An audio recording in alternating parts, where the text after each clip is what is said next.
one. If you have both of them, somebody gets in the way. Anyhow, we just have to be careful. There they go. Now they're recording running. 9 miles an hour.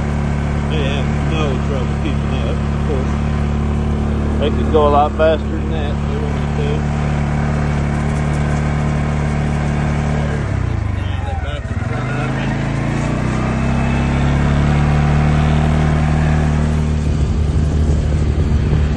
Like they found something back there.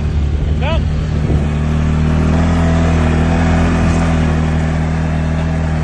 She just blew by me and I'm going 15 miles an hour.